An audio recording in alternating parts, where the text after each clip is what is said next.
just give it another minute for all the participants that are maybe having trouble with their Zoom links to join up.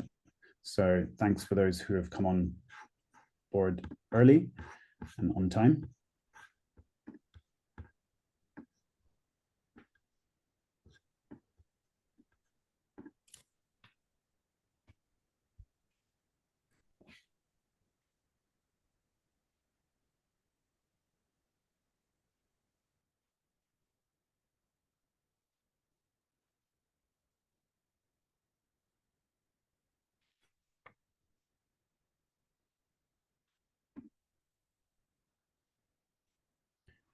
Wonderful.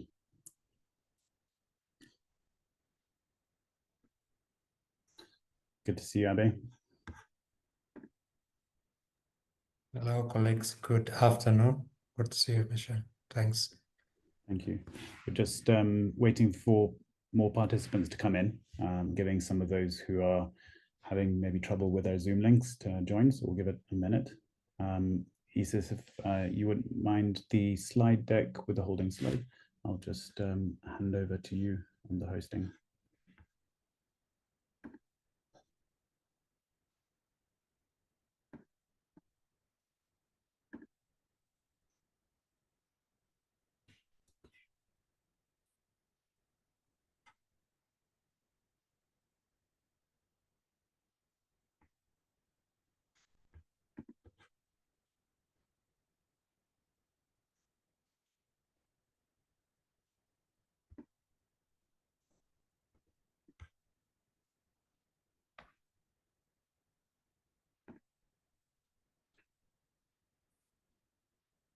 Okay.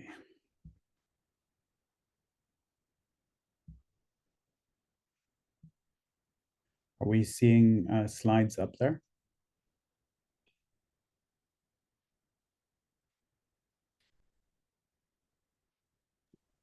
No, don't see any slides right now. Okay.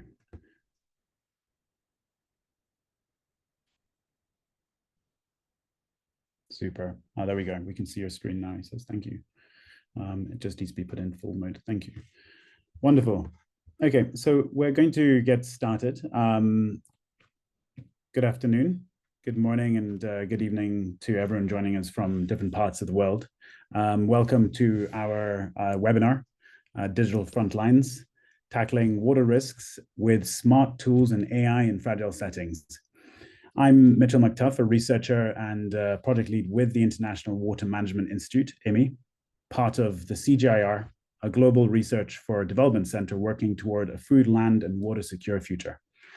This webinar is webinar 6 of 8 and is part of the Frontlines Learning Exchange series under the CGIAR Food Frontiers and Security Program. And today's webinar is co-convened with the Climate and Environment Charter for Humanitarian Organizations by our co-moderators, Natasha Westerheimer and Nishani Jamahaya, and facilitated by IWMI's Isis Pale. So if you're interested in the remaining sessions, a link will be shared in the chat so you can register and follow the rest of the series.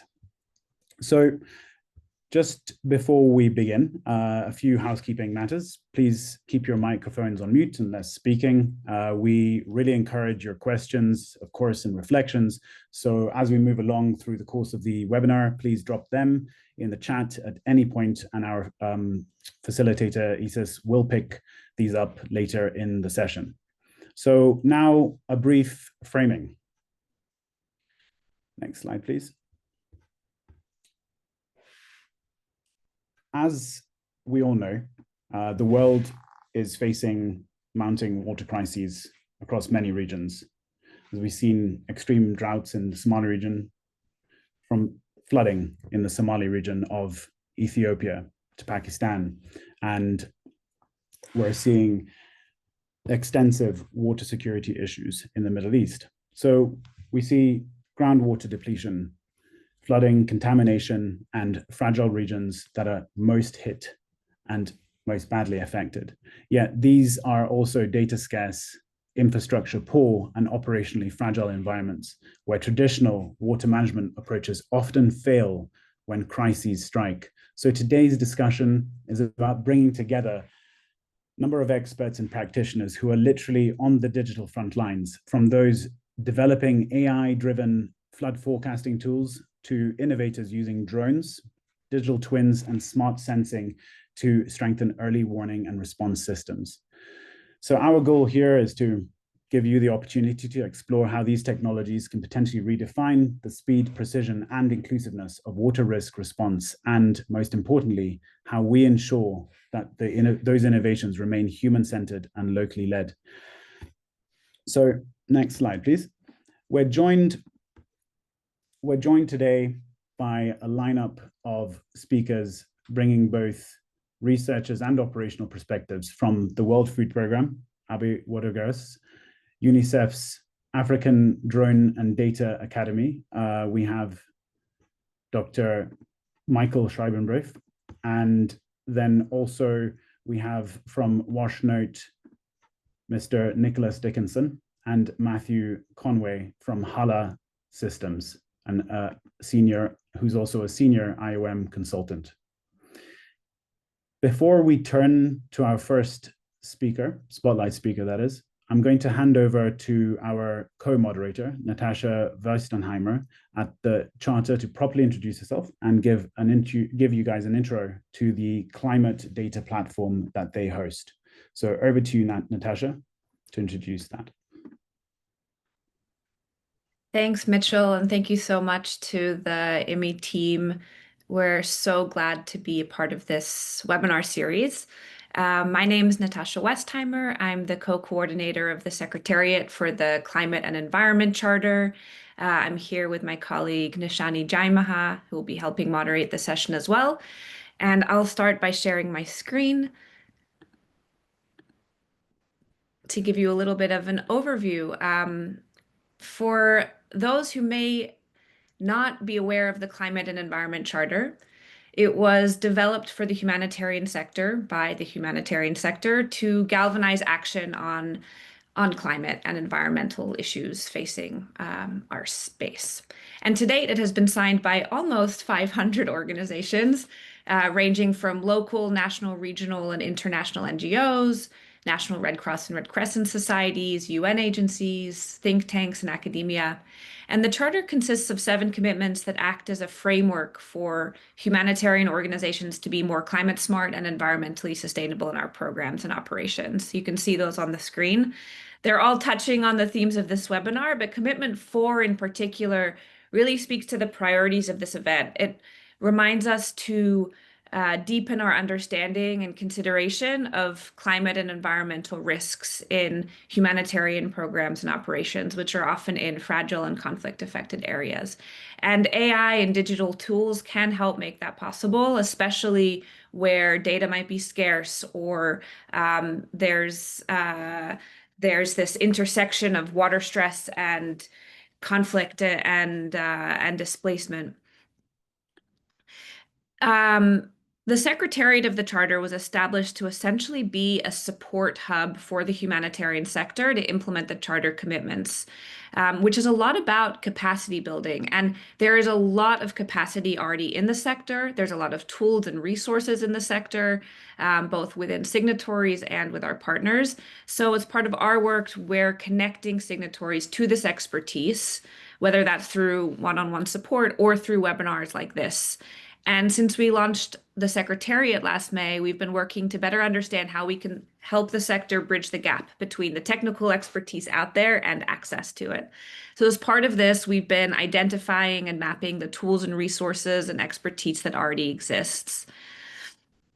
And for those who join webinars with us often, you may have seen this before. It's a visual of the mapping of tools and resources we've identified on climate and environmental action in humanitarian settings. And you'll see we have over 330 resources ranging from tools, guidance documents, trainings, online learnings. And over the last 6 months, we've been rolling these resources out as a series of thematic guidance pages on our website. And this month, in time for this webinar, we launched our latest page, which is specifically on climate risk and impact data. So here's the platform, and the latest guidance page as I said, is available in English, Spanish, French, and Arabic, and the QR code will take you there. We've posted over 60 resources organized into the different categories here. Like all of our guidance pages, we have the Getting Started section with introductory resources. We also have a number of resources on communicating risk, training and learning resources like webinars. There are a series of risk indexes and dashboards, guidance on how to use data in climate, use data to assess climate risk. And there are also a number of tools on this theme, as well as engagement opportunities to connect and collaborate. And of course, we are collecting case studies of how people are going about using these tools and resources and AI in implementation. We'll walk through just a couple of examples so you can see the sorts of resources we have. I'll be really brief. I really encourage you to check out the website.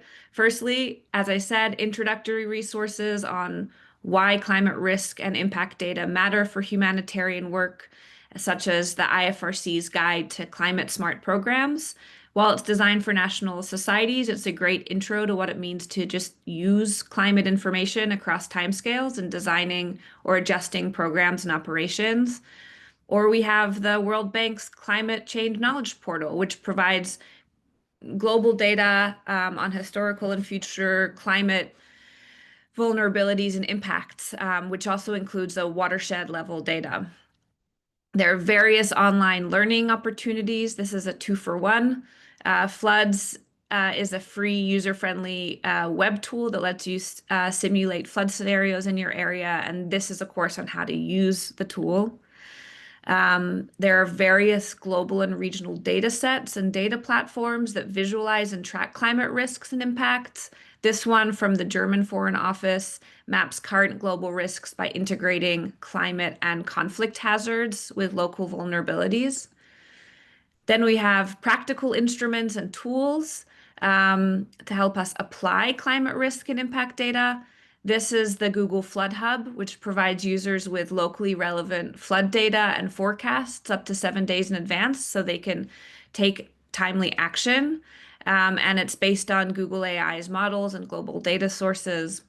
And here is just an example of a case study. Give Directly piloted this Google Floods tool to predict where floods would hit in Nigeria so they could deliver early cash to those most at risk. And because of the nature of this webinar, I also just wanted to highlight one more resource we have put together. It's a curation of a wide range of tools, resources, and case studies more broadly related to climate adaptation and resilience programming in fragile and conflict-affected settings. You can access this through our tools and resources platform or through the QR code on the screen. These are just a real quick snapshot of the tools and resources we have. You can see we have a number of pages and still some to come. We see this as an evolving platform and updating. So if you have a tool or resource to share, we really encourage you to share it with us, and we'd love to integrate it into an existing or upcoming guidance page on any of these thematics. And in particular, on this webinar, we're also interested in hearing about organizations that have experience implementing digital tools and AI. It doesn't have to be a written up case study. We just want to know who's doing this work so we can support and promote some peer learning around this. So these are 2 different forms and 2 different QR codes, but we'd really love to hear from you. And with that, I'll hand it back over to Mitchell to continue on with the speakers. Thank you very much. Thank you. Thanks, Natasha. It's really useful to sort of have that framed just before we start. And for those who are joining us, please do reach out to our co-conveners and also check out the climate platform. So yes, we'll begin our Spotlight series now. And this will feature 2 real world cases, starting with Abe Wagderes from WFP, and then we'll follow through to Dr. Michael Scheibenbrief, Program Manager of the African Drone and Data Academy at UNICEF, and they'll share how innovation is being applied on the ground, turning theory into reality. And then after that, we will move into a panel which will be moderated by Nishani. And without further ado, let's dive in. Abe, over to you. Thank you very much, Dr. Michel. Please confirm if you can see my screen. Yes, can see your screen. Yep, Good. perfect. Great. Thank you. Thanks. So I'm going to share. Good morning, colleagues. Sorry. Good morning, good afternoon, and good evening, colleagues. So I'm Abi, by profession. I'm a geospatial analyst working for WFP Ethiopia Country Office. I'm going to present WFP Ethiopia experience on the use of digital technologies for early warning system. As practitioners' view, as Dr. explained earlier. So just to give a background, as climate-related risks are rising, waiting for the disaster to happen is no more an option, as you understand. So the problem, however, has often been the forecasts are not available. If they are available, they are not actually helping us to act early. So now we are now introducing an innovative approach called anticipatory action, whereby readiness and actions are pre-planned based on credible weather forecasts and are funded and implemented before the disaster strikes. So this is climate-related disasters. So just to give you a highlight on how we the startup of the back end of the system, we conducted integrated context analysis where we brought different layers of geospatial analysis and in order to identify the most vulnerable side of the country. And as you can see from the map, the eastern part of the country needs longer term programming to get out of the situation where they are. So that's the start of the project. And then after that, we deep dive to the area, Somali region, where we have operations and layered this innovative approach and identify these OND and MAM rain benefiting areas. This means October, November, December, and March, April, May rain benefiting areas. So this is a bimodal area, and we actually start to establish the system in this area. We also collaborate with our partners, International Research Institute of Columbia University, Regional Bureau, the RMB, and also Ethiopian Meteorology Institute, where these are the partners for the development of the system. So this development is for droughts, specifically for droughts, hazard, which is a slow onset hazard. And at the end of the day, we are going to have water risk management as one of the anticipatory action included in the anticipatory action framework. So the analysis includes historical climate data, and then once we have this historical climate data, then we go for the GCM identification of GCM workable for the area of interest, because as I showed you earlier, we have already the area of interest defined for the MAM and OND and benefiting areas, and also we worked with the DRMB and the sectoral offices to identify historical meteorological drought-induced bad years. So these are the things we identify, work with the regional offices, and finally the IRI worked on the next-gen approach of weather forecast, and for these two seasons, and these are the models we used. I don't want to go in detail because I'm not a meteorologist, but I'm trying to understand what they are doing on this thing at the back end level, and with the 3 months lead time forecast: June, July, August, and December, January, April. This is a lead time. And the training period is from 1991 to 2023, actually following the WMO standard of analog year. And this is the final product of for the Somali region, a pixel-based forecast. As I told you, we have already identified the reported bad years in order to have this matrix, the matrix, which tells us the worthy action, act in vain, fail to act, and worthy inaction, considering the last 30 years data into the system. And also we worked with the Regional Technical Working Group to have return periods. So this return period is calculated using SPI, and 1 in 3 years and 1 in 5 years is considered as moderate and severe respectively. So because we have that data, Once you have ranked the values of the probability of the forecast of drought occurrence, then we will go for the 13th and 20th percentile value to set the threshold. And then before running this model, then we need to see, before we use this model, we need to look at the scale of the forecast so that we can use the forecast for operational purpose. But the models are already selected through analysis purpose, and these models include the North American multi-model ensemble and also the Copernicus ECMWF GCM models. So this is the forecast model, and then these are the process. I'm not actually going through this process, but just to tell you that based on the map room, we make a decision, and then based on this decision, we go for geographical targeting. Basically, it is hierarchy or prioritization or ranking of waradas, because our last administrative unit for decision making is warada. So we consider that warada to implement our anticipatory action. So these are all the processes to end up with implementation of anticipatory action. So this is the anticipatory action protocol, where we have all the backend data sets and also the processes, and finally we also present the monitoring and evaluation side, which can be used as a reference to trigger anticipatory action of drought in that OND and MAM rain benefiting areas. So this is some sort of the forecast data. It is a 3 months lead time data. Connecting these 3 data points, we trigger actions. With a 3 months lead time, we usually do general preparedness. We don't we don't use this to trigger our actions, because as you are away from the season, the dependability of the forecast is much lower. So to tackle this problem, we will use the 3 months lead time data for preparedness. But when we have the 2 months lead time and aligns with the 3 months lead time, then we will trigger action of low recruit. And if with a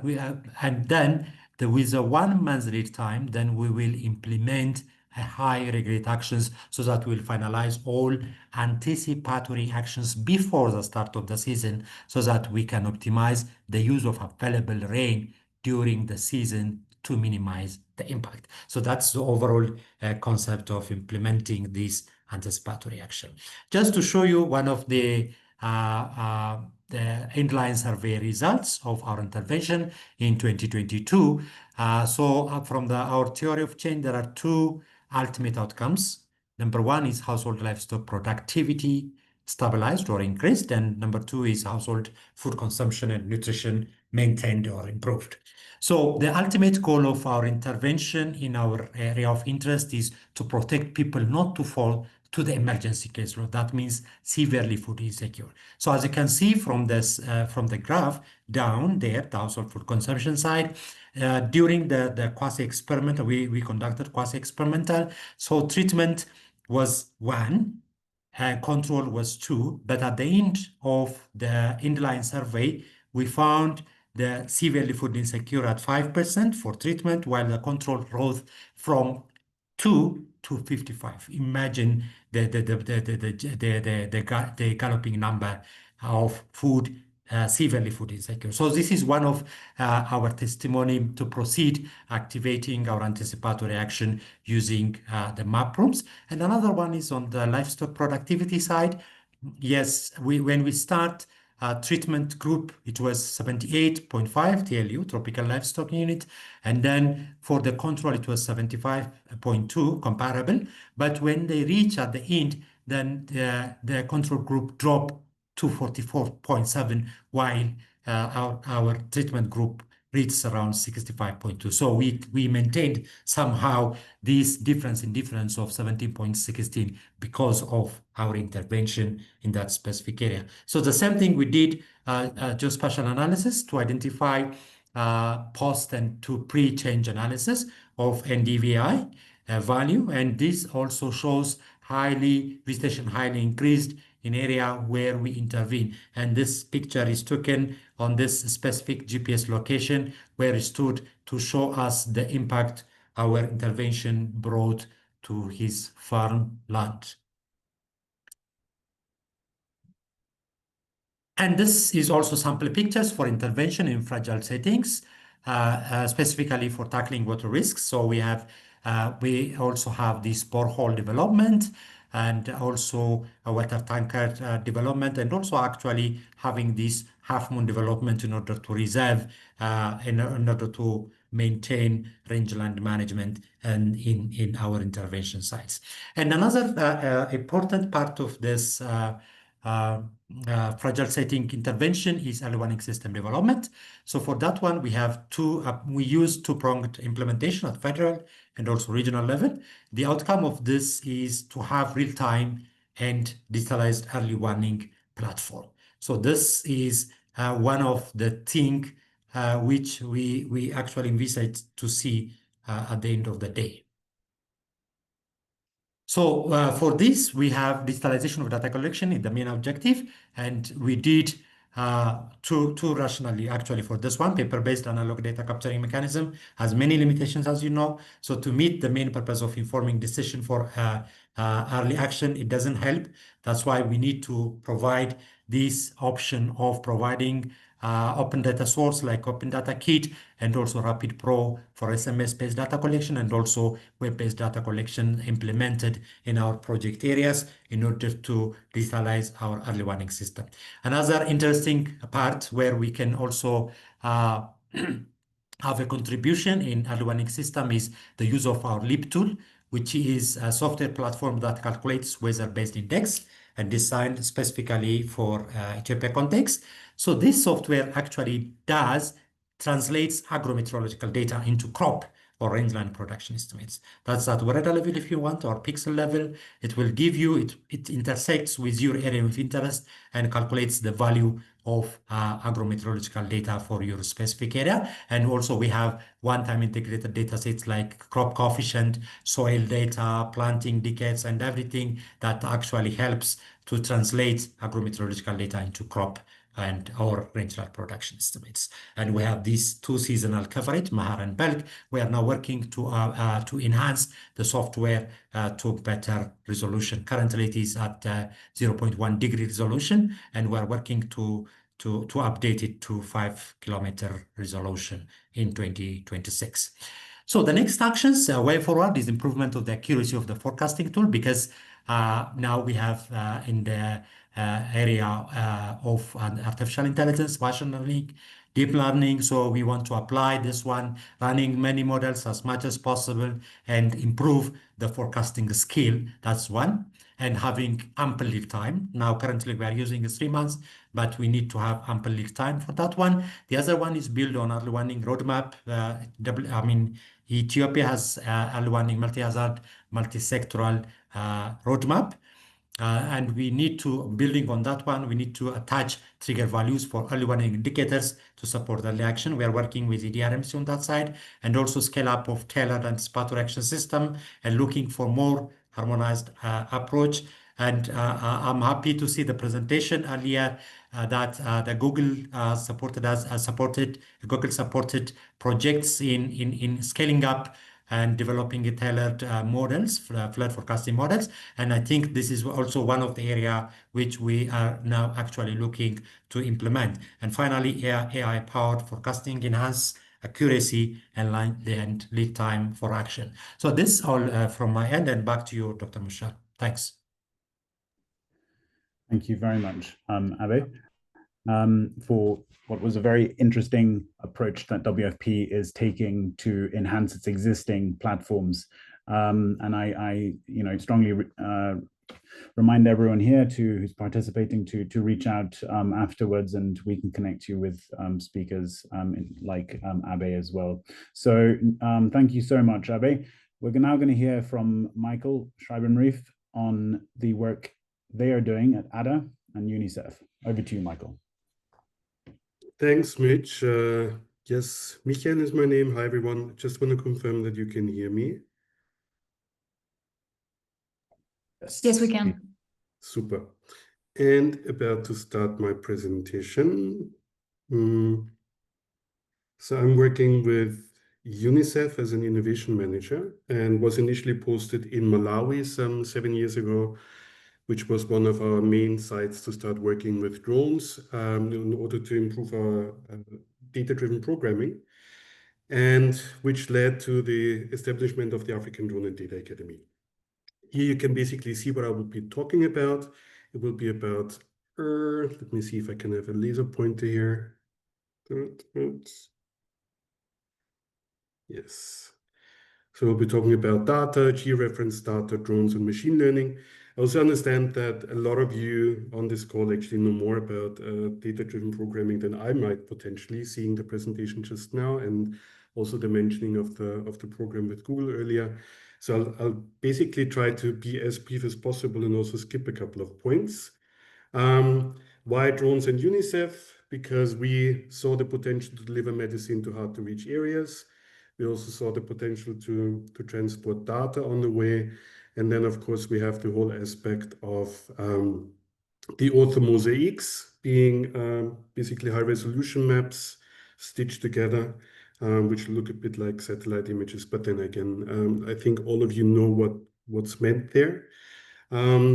So what I did initially with UNICEF, I opened the humanitarian drone testing corridor in Malawi, which served as a gravity well to attract global north companies and universities, and also in order to also start thinking about global south applications of the programs they were working on. Those are two different drone platforms we used for transport. A German one, Australian one, basically delivering medicine to hard to reach areas over 100 kilometers, flying with 100 kilometers per hour.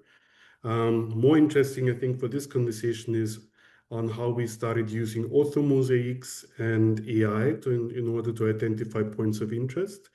So you can see here, we harvest data out of an orthomosaic that gives us a really much better in-view and insight into the reality on the ground. If you look at normal maps in Malawi, you might see a school, maybe a church or hospital, and maybe an old weather road. But with orthomosaics, we are able to harvest much more data and insight. That's important also now with regards to water. For example, for cholera response. So we mapped townships in Lilongwe during the cholera outbreak, created these big maps, did a communication for development campaign with the local communities, telling them how cholera is spread.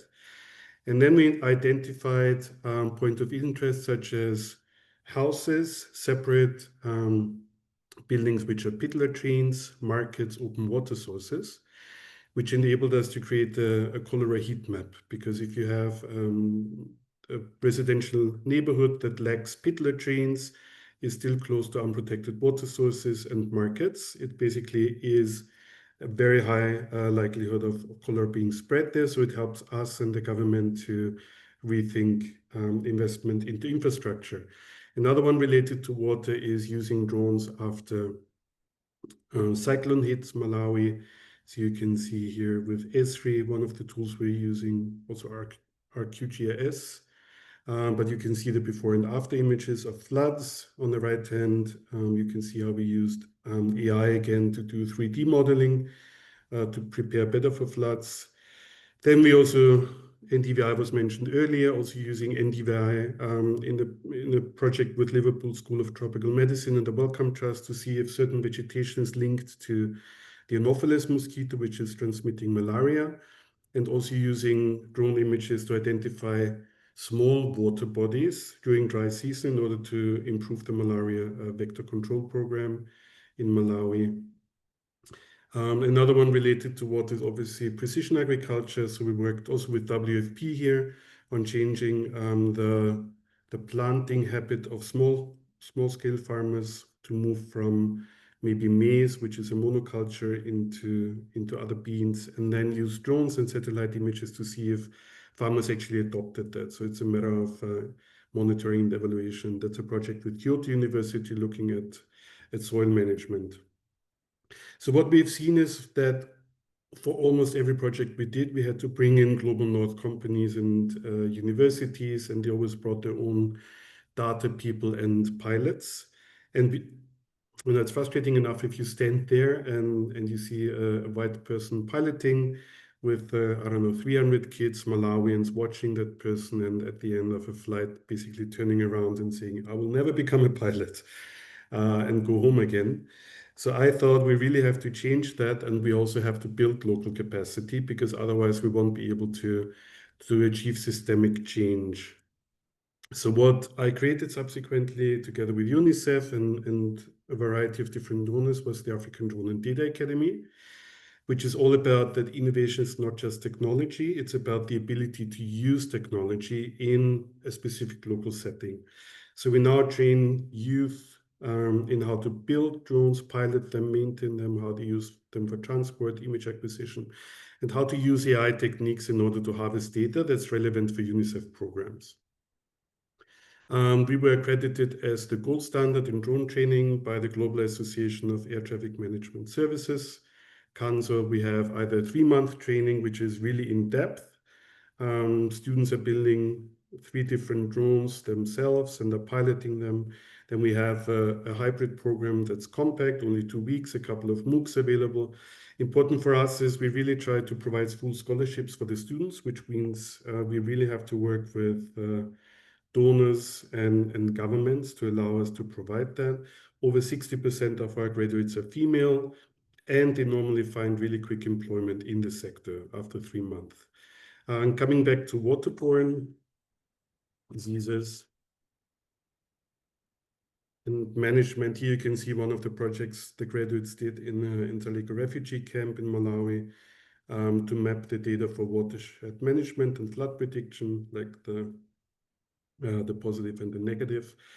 We have been scaling, so we're also in Ethiopia now. We're in Niger. We had projects in Sierra Leone, in Abu Dhabi, and we're now also starting in South Africa and Lesotho. And what I also wanted to mention, I'm almost done with the presentation, is something we realized is that we are now building, if you look at the pyramid, we're building the skills of young people who very likely already have a degree and now finally get what they're lacking in the degree, like the real skill applications and the practical skills. But what we also realized is that we also want to work with youth that's maybe not as skilled in order to help us with the ground truthing of data. So already when we did the cholera exercise, we realized that water sources cannot always be seen, even with high resolution maps. So you need citizen scientists on the ground taking the GPS locations of unofficial or informal water sources, which could be as simple as a tire in the ground covered with a sheet of plastic by somebody who sells liters of water of unclean water. And we wanted to see how we can work with youth on that end. And this is actually a project we're doing now with colleagues and friends at IWMI. So we created a platform at UNICEF that's called IWMI, which now has close to 1 million youth registered, and it's scaling rapidly across Africa and beyond. And one of the projects we're training our youth for is to use the MINISAS tool, which has young people look at the water quality of rivers, which is then uploaded into a digital twin as provided by IWMI for a Limpopo River Commission, for example. So it's all about, you can see a lot with remote sensing data, but you also need a lot of work on the ground with young people who can get upskilled to work on that. Another project we did was with EASA and European Space Agency on collecting to collect images on the ground and measurement of crop for the prediction of climate change. And we just did a huge project with Humanitarian OpenStreetMap, which was mainly on waste management across more than 30 countries and 2 continents. And we really want to dig more into the whole question of resilience. If you want to learn more, here's a link to the EDDA, and I'll also post a link to IWMI in a moment. Thanks so much. I'll stop sharing and back to the team. Thank you so much, Michael. This, of course, is very poignant for the kind of work that we're seeing emerging in the sector in sort of last mile, targeting and delivery. And I think drones but also citizen science have a huge part to play in that, in speeding up, how we respond, and also reaching data scarce areas. So really appreciate you putting that to the audience, and thank you for the very good presentation. So now I'm going to hand over to Nishani to take us through to the next segment. Over to you, Nishani. Thanks a lot, Michelle, and really interesting discussions, on this panel. I'm just going to introduce you a little bit about this particular session. We're going to be looking at when the model meets the mess. So what happens when smart tools and AI face the unpredictability of real life water risks in fragile settings. And we heard a few already, from about modeling and tools used in Ethiopia by WFP, from Abby on anticipatory action, and also from Michael on how UNICEF is using AI for various types of response like cholera and flood, and also looking at localization and skill building. So my first question, and we have three panelists. We have Nicholas Dixon, Jonathan Goodman, and Mitchell McTuff, who's going to be on our panel today to answer a few questions. And Nicholas, I'm going to turn to you first. There are quite a bit of concerns on using AI. And so the question I think we hear a lot is, how do we make responsible AI, especially in fragile contexts, how do we make it practical in terms of looking at water and sanitation as well? Over to you on this one. All right, thanks so much. My name is Nick Dickinson, and I've been working with IRC WASH, so more in water supply. I'm an independent consultant, but just to give a little bit of context. And I think what I would want to say is that, there's no perfect AI system. What we have to remember about these is that, they're black boxes, and not to forget, the principles that we're already working with in our own programs. So, I think the first step to responsible AI is first to know oneself and to know, what are the goals that you're trying to achieve, and focus on those. That's what makes it practical, rather than focusing on, let's say, well, let's implement these new great AI tools, because what they introduce is also a lot of uncertainty. It was great to see the ground truthing there.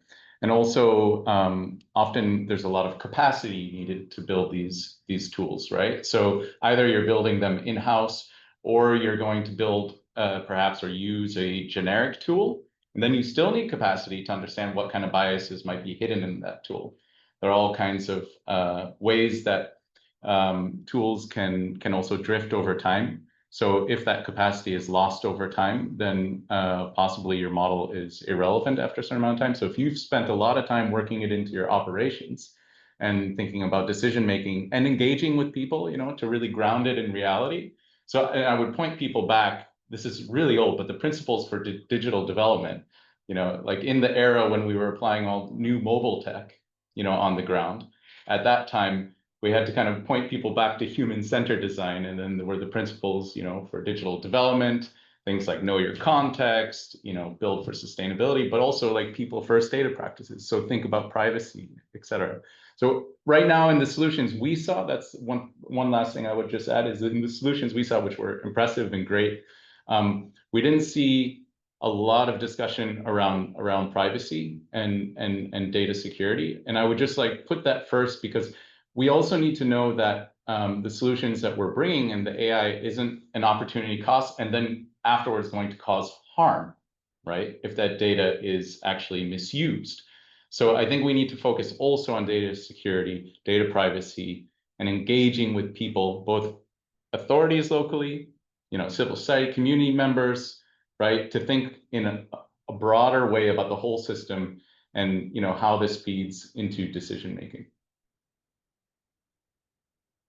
So that's a bit broad, I'm sorry about that, but I guess the only thing I would add is I'm also a member of Merle Tech. So there are communities out there and partnerships that we should be looking for. So Merle Tech is a group of, monitoring, evaluation, research, and learning professionals working across different sectors, not only in water, but it's really useful to reach out to people outside our sector to help And they can teach us all kinds of things, like how do we test AI in smarter ways, like adversarial testing, or different ways of engaging with communities in vulnerable settings. So those are the kinds of discussions we've had there, and there are some resources.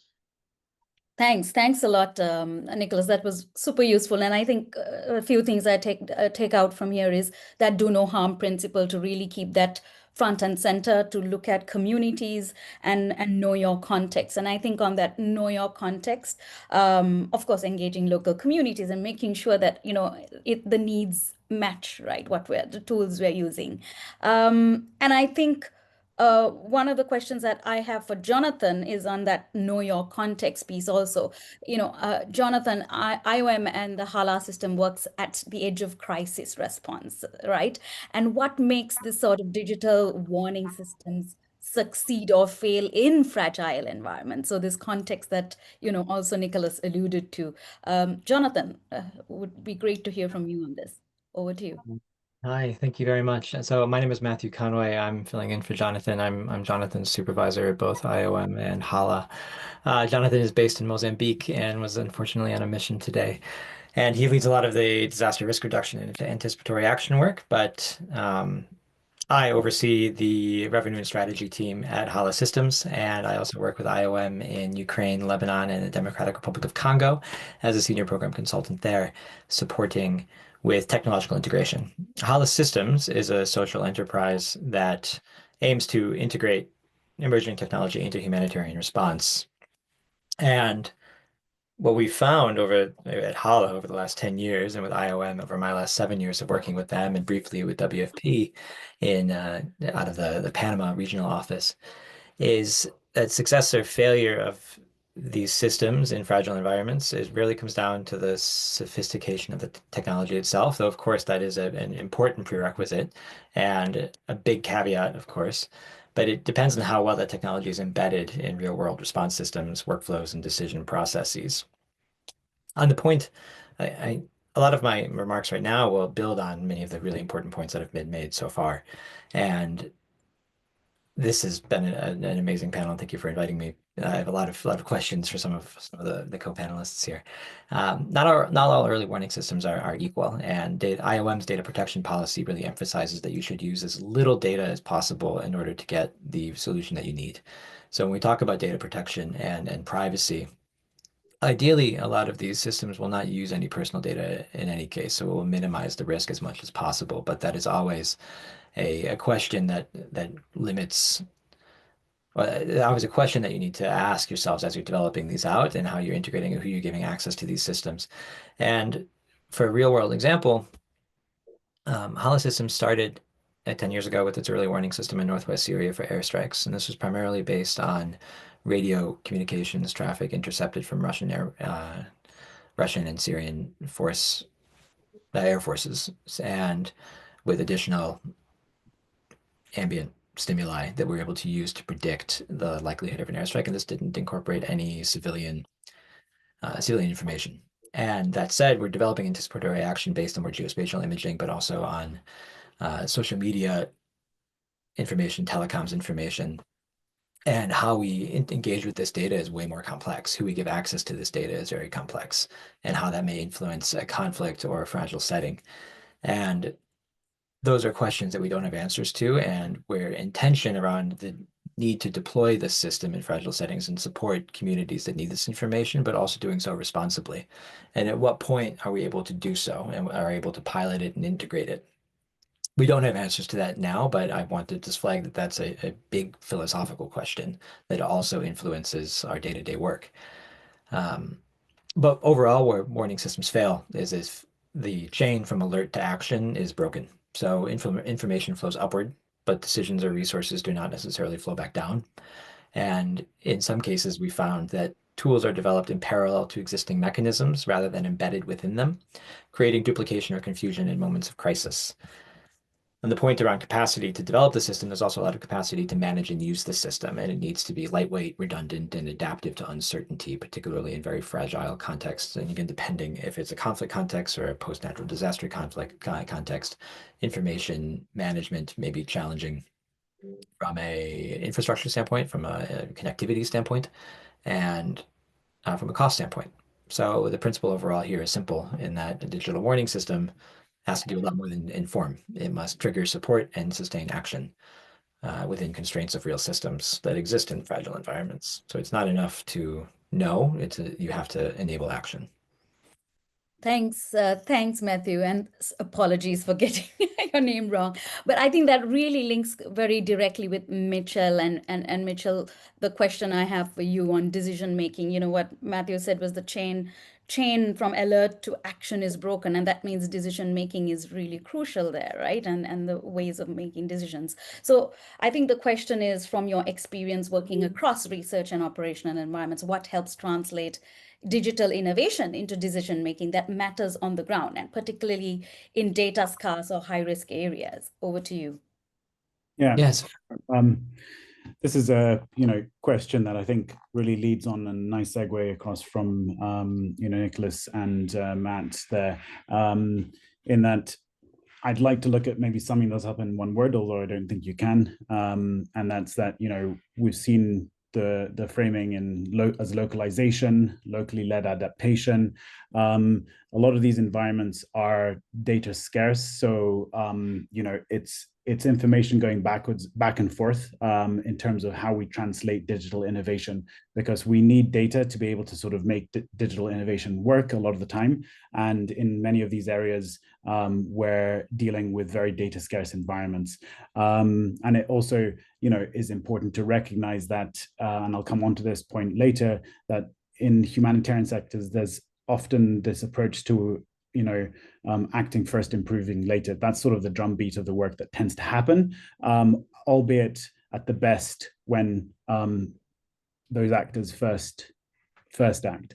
So, when we start to think about new technologies, whether they're digital or physical, these are often quite dichotomous with existing uptake capacities in these environments, unless they're properly deployed. And you could just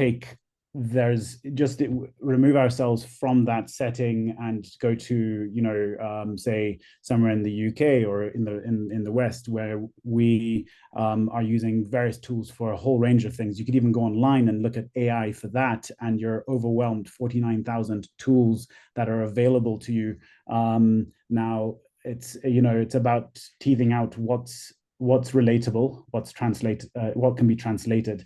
So it's got to be, you've got to understand the gaps through capacity assessments, targeted capability training, and co-design, co-build, and co-implementation.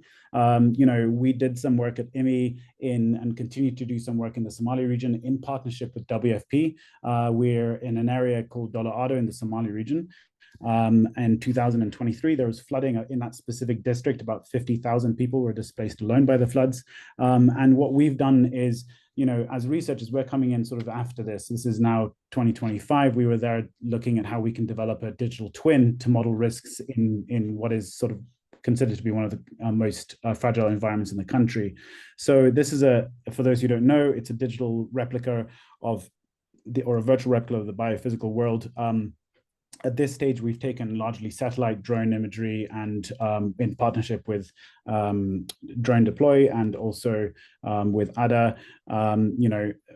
also looking at hydrological inputs that we drew into this. And we co-designed elements with WFP, the Ethiopian, Somali, and Somali Disaster Risk Management Bureaus, as well as the Ethiopian Meteorological Institute, just to name a few. But ultimately, something like a digital twin can only become translatable decision support tool once it's co-designed and that multi-stakeholder interface is inbuilt. And the model is very much at its 0.0 stage. Our goal is, of course, to ensure that this data mirrors real human experience. So where we've got to now, we're able to take data that we've gathered, so spatial data, and we've been able to now train AI and LM models to simulate field collected flow and inundation data, embedding them then into an AR and VR environment, which we can show in real time where floodwaters move, how fast and where they pose the greatest risk. And this is a deployable tool, both at the national level as well as at the local level, which can help responders anticipate needs, plan communication routes, and also even position early action supplies. But again, I reiterate that this is very much nascent tool, and we're in that phase of developing it. We are bringing in the right partners, and that's sort of the direction we want to head. But I coming back to what my colleagues and co-panelists have shared here, that we need to make sure that we recognize the data scarcity, the protection of that data, and also maintaining do no harm in the approach that we work. So I'll stop there, and thank you so much for that question. Thanks, Michel. We had, I think this is really an interesting conversation. We can go on for a while, but we have some really interesting questions on the chat that might be, I think great to take from the audience. So maybe we skip a little bit the questions that we had from speakers to each other. And Isis, I'm going to hand over to you to moderate the Q&A. Thanks so much. Over to you, Isis. Thank you, Nishani. Yeah, we have really great questions from the audience in the Q&A chat box. Sorry, so from Bara, can the speakers tell us more about the error ratio from AI? Are the AI-based models developed by locals, meaning the input for training are by locals or foreign companies? Bara, it was at 342, so I'm guessing this was for Michael? Or for Abby, is that correct?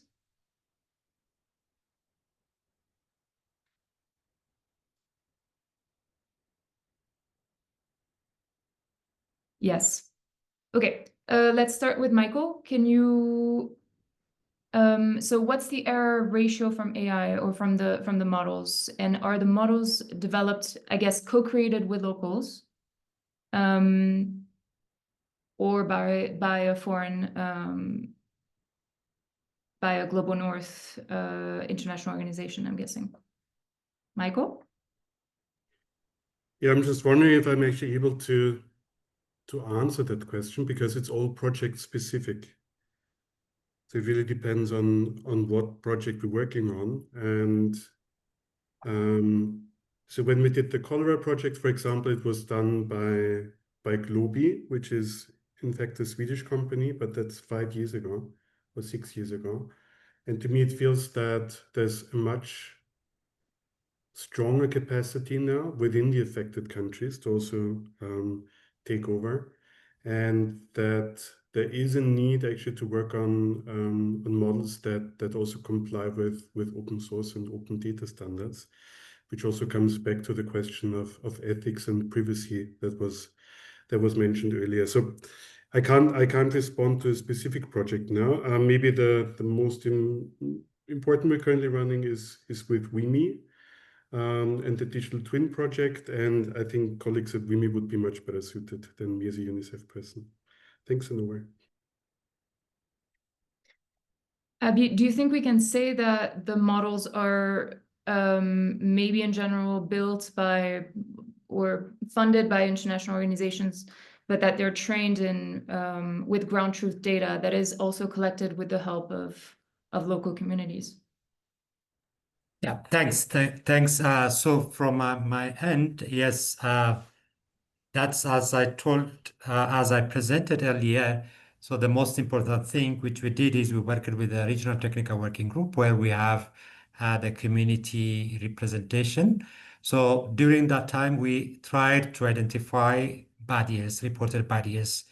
And so we tried to link the forecast data with the reported barriers. That's why we have a matrix scale of the forecast by comparing the historical data against the forecast. So by doing so, then we develop a matrix table which tells us how skillful our forecast is by looking the historical data, by comparing with the historical data. That's number one. But also we calculate the sharpness ratio, as I explained in the chat. That's also one of the methods which we check the accuracy of the forecast before using for operational purpose, because at the end of the day, we use the forecast not for actually using the forecast for operational purpose, and we need to make sure that the forecast has a good skill to translate into action. Yeah, thanks. Back to you.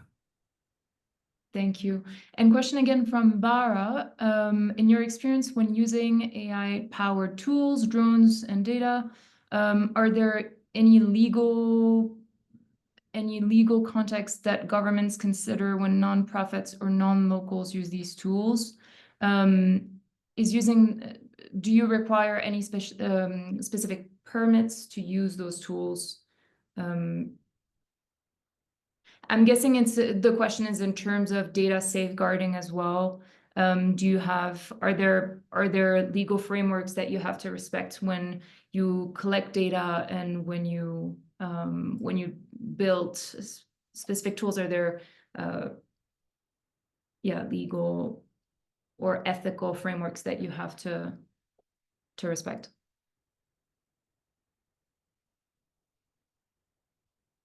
Abby and Michael? Okay, I wasn't sure who this one is. I think the question is for you both, sorry. So if we talk, so it obviously depends on the countries, but very often if you work on a research topic, you would have an ethics review panel looking at the research you're conducting and if it applies with do no harm principles and others. And very often we do work as UNICEF with governments involved already anyway, so we would not work in a silo or in vacuum, but we would co-design together with the government and ideally also with young people, adhering to human-centered design principles. But I think what's actually also important to mention is that the civil aviation regulation in different countries varies a lot. So in some countries, you would be able to fly because there is no legislation and collect data. In other countries, you would not be allowed to fly because there's no regulation. In some countries, it's quite a burden to be able to collect data, and while in others, governments and others are extremely helpful. So what we would normally do in assessing the feasibility of a project is actually have a thorough civil aviation regulation analysis, and then also work with the respective government parts, which are very often civil. But it's also important to keep in mind that military often has a prerogative to decide on flight regulations and other parts. Over. Thank you. I have a question here from Elton Peppa. Could you please explain how LEAP works in practice, particularly how it combines weather, vegetation, and production data, and what would be needed to adapt a similar model to another country, for example, Iraq? Thanks. So for that one, for the LEAP tool, the good thing of this LEAP tool is it has a file-based architecture, and it has two major components. One is a one-time integrated data sets, where I say the crop coefficient, the soil data, and other one-time integrated data sets are included, like planting decades. And on a decadal basis, updated data sets, we have rainfall estimates, evapotranspiration, and we use a calculation of water requirements as function index using standard FAO methods, and that is translated into production estimates by including the crop coefficient into it. So the most important thing here is bringing the one-time integrated data sets collected for a specific area with the remote sensing data, and then by bringing this into one model, then it will give you the translation of the agrometeorological data into crop production. So that's the thing. But for the NDVI values, we just adopt that in the NDVI from Meteosat satellite and bring that data, but we add the administrative boundaries and the calculation of anomalies into it, so that users can easily get the anomaly and also intersection with their own area of interest to have a picture of the performance of vegetation coverage in their respective area. Yeah. Also, thanks. Thank you, Abby. Thank you so much. And thank you, Nick, for your additional response in the chat as well. I think this is all the time we have for questions, so I will hand back to Nishani and Mitch, but thank you so much, everyone. Add your speakers, add your contacts in the chat if you want to answer additional questions, and yeah, if there's any questions, add them in the chat. Thank you.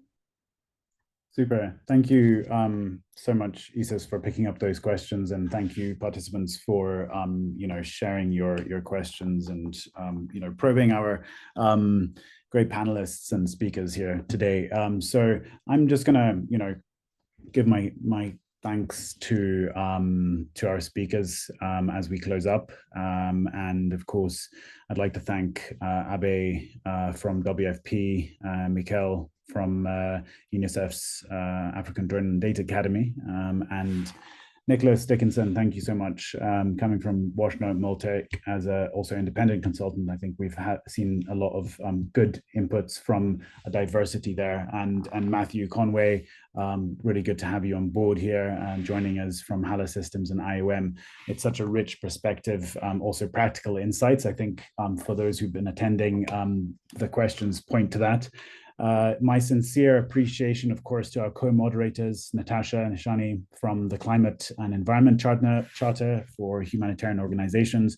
It's a very critical, charter to be put in place, and Secretariat. So thank you so much for co-organizing this with us and putting the time to make such a great webinar for the participants. So yeah, I'd like to just finalize by saying, it's obviously pointed this discussion today to the importance of ensuring when we go to the last mile, when we are taking AI and smart tools to water risk environments, that we require more than just technology. We look at trust, data protection, and also openness to learn from those who are the end users. So I'd like to stop there and hand to Nishani just to allow her for her wrap-up remarks. Thank you so much.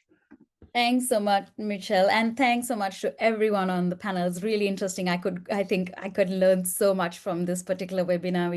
We should have more time, I feel like, to really unpack some of these information, especially on how we use digital tools, AI modeling to actually, inform decision making on the ground, and also to center it with communities, their needs and context. Right? These are all very much ingrained, especially in fragile and conflict-affected contexts where we humanitarians mostly work at.